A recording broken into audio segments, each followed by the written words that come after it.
que através da TV Século XXI leva até você informações sobre o submundo das drogas, sobre dependência química e as possíveis soluções para o tratamento e a recuperação.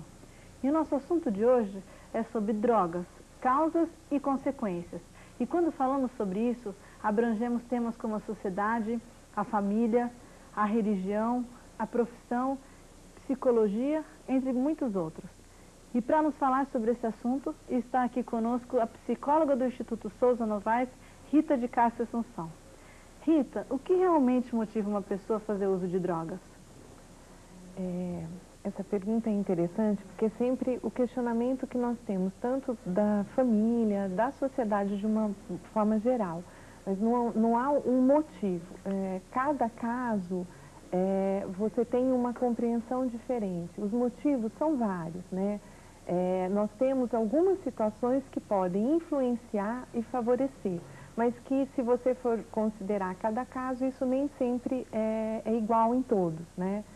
Amizades podem influenciar, uma situação pontual que eu estou vivendo na minha vida, que muitas vezes você vê que a dependência química ela não vem na adolescência, ela chega na idade adulta para alguém que nunca teve nenhum problema anteriormente com isso. A perda de um emprego, a dinâmica familiar, o fato de eu ter um familiar que já tem algum tipo de dependência, ou de álcool, ou de droga. Então, nós temos um conjunto de fatores que podem favorecer, mas que também depende muito do limiar de cada pessoa. O que para um pode influenciar, para outro talvez não. Então, isso varia muito de caso a caso.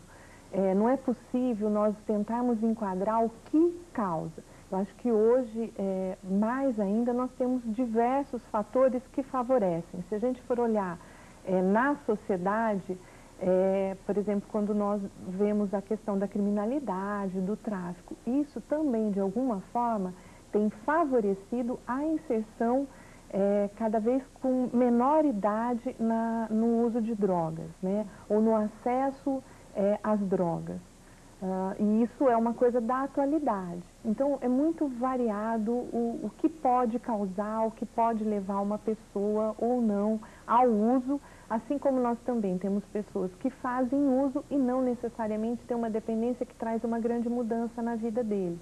Então, isso também é um outro fator que faz um grande diferencial quando a gente olha para a família, a forma como ela lida com isso.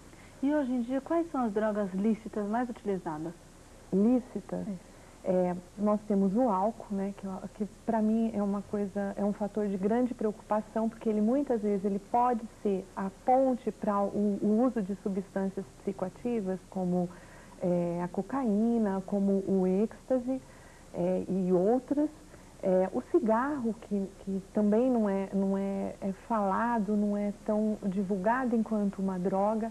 Medicamentos, né, que nós temos hoje, assim, hoje você já tem pesquisas que apontam para o uso indiscriminado de medicação e que não necessariamente começa esse uso como uma questão de dependência, ou que uma outra pessoa veja como um usuário de droga. Só que no correr disso, as coisas vão mudando.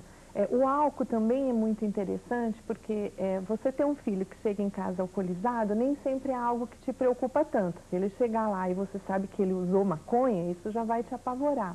Mas a compreensão que nós temos até culturalmente do álcool é diferente, né? Assim como eu também percebo que até no próprio tratamento é difícil, porque o álcool é uma coisa que está lá. Você tem uma festa familiar, dificilmente, acho que raramente você vai ter uma festa onde não tem álcool.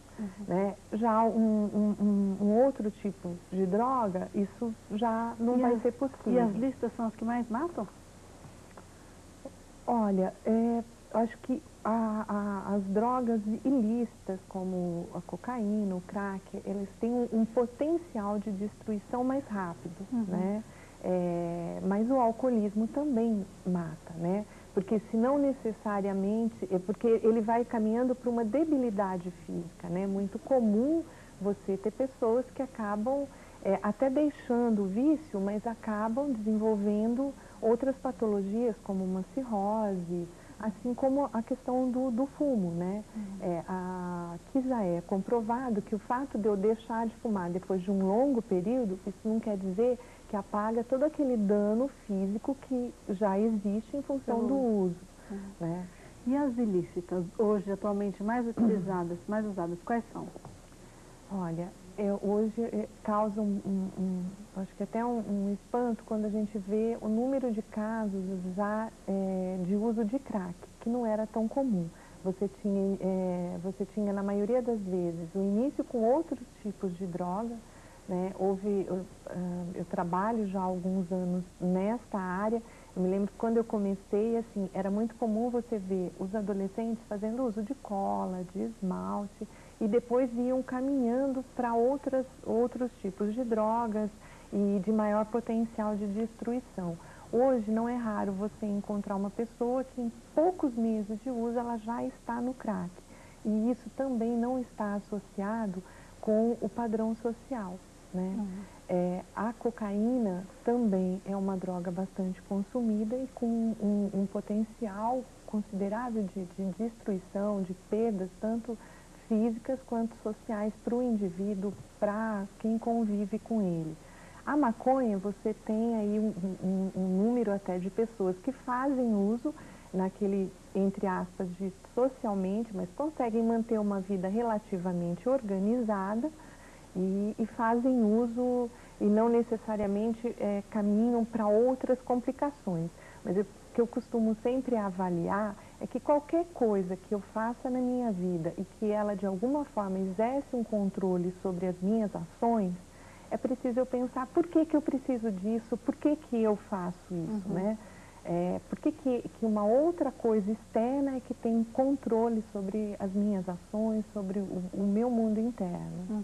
Rita, provavelmente onde vai chegar o indivíduo que fez o primeiro uso, o primeiro experimento da droga, depois isso já virou uma rotina na vida dela, a ponto de virar um dependente químico?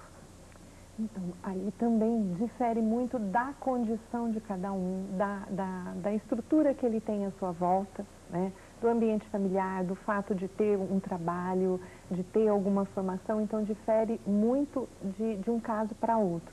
As faixas etárias também, né? O adolescente, a gente verifica que é muito mais difícil ele conseguir sair desta situação, sair deste quadro de dependência e buscar a sua reinserção se ele não tiver um suporte familiar. Ou não necessariamente pai e mãe, mas avós, tios, alguém que possa estar com ele nesse processo. O adulto não, ele pode passar por um tratamento e sair, reconstruir a vida dele, trabalhar de uma forma independente. Ele está numa outra etapa da vida e o adolescente nem sempre isso é possível. Acho que é importante também, quando a gente fala da questão do tratamento, que cada caso a gente avalia um tipo de tratamento. Para alguns casos, é fundamental o afastamento, sim, a internação, para que ele possa até trabalhar para ele mesmo de que ele tem um problema, que ele precisa de ajuda, que o que ele tem é uma doença, que eu acho que isso a gente lida também com uma outra questão cultural, de compreender que a dependência química é uma doença e que se ela traz sofrimento para a família, para aquele que cerca o dependente, para o dependente também, porque muitas vezes você vê ele em inúmeras recaídas e ele sempre falando que quer sair, que quer deixar, mas nem sempre isso é tão simples assim. Então tem aí um diferencial de caso, de faixa etária, de meio de onde ele vem, de com quem ele conta, isso traz muita diferença nesse processo. E na família, muitas vezes a gente vê, pelo próprio cansaço, por todas as consequências que essa dependência deste membro trouxe para a família, eles vêm procurando ajuda de alguém que pegue ele, leve para algum lugar e traga ele de volta transformadinho, né?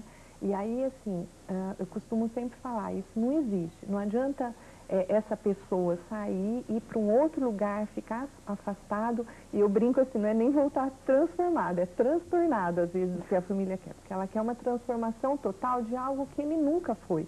Não é que talvez com a dependência ele mudou, é algo que ele nunca foi. E a família voltar para o mesmo ambiente com os mesmos vícios daquela dinâmica que ele estava inserido. Então, é fundamental que esta família também participe desse processo de tratamento, porque ela também vem adoecida, não é só ele. E Rita, para finalizar, você acredita que é possível um jovem, um adulto se recuperar das drogas? Plenamente, eu acho que a gente trabalha todos os dias acreditando nisso, né? Mas muitos são os fatores que vão influir para isso. Acho que o primeiro ponto é a pessoa perceber que ela tem algum problema e que ela quer mudar, né? Que ela quer ter uma vida de uma forma diferente. Porque não adianta muitas vezes você insiste, mas ele não está sentindo nenhum problema ainda. E muitas vezes você precisa ir, como se fala, né, no fundo do poço para realmente você poder se reerguer.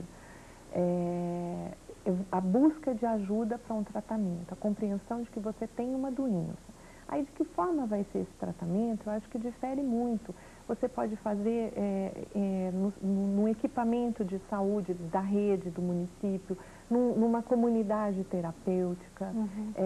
Eu acho que o que é fundamental é essa busca de ajuda. Para alguns casos, grupos de ajuda, de NA, de AA, já é o suficiente para que ele consiga se reorganizar. Então, cada caso muda muito, né? Acho que uma coisa que contribui muito quando você pode ter um tratamento que seja um pouco mais prolongado, é ter uma equipe interdisciplinar, porque eu acho que assim, é necessário a visão de diferentes profissionais, né? Para ajudar a pensar o caso e ajudar ele também a se rever, a se reencontrar e descobrir o que é que ele quer para a vida dele, né? Que eu acho que isso é fundamental. Então, muito obrigada pela sua participação no nosso programa, que você seja sempre assim iluminada para ajudar tantas pessoas a sair desse submundo das drogas. Eu que agradeço o espaço e acho que assim, é um trabalho de um grupo, né? Que eu acho que é importante, né? Como acabamos de conversar com Rita de Castro Assunção, diversos fatores podem levar um ser humano a fazer uso indevido do álcool e outras drogas. E muitas vezes dizemos que passa a ser um fenômeno o uso, pois mesmo tendo recebido a educação adequada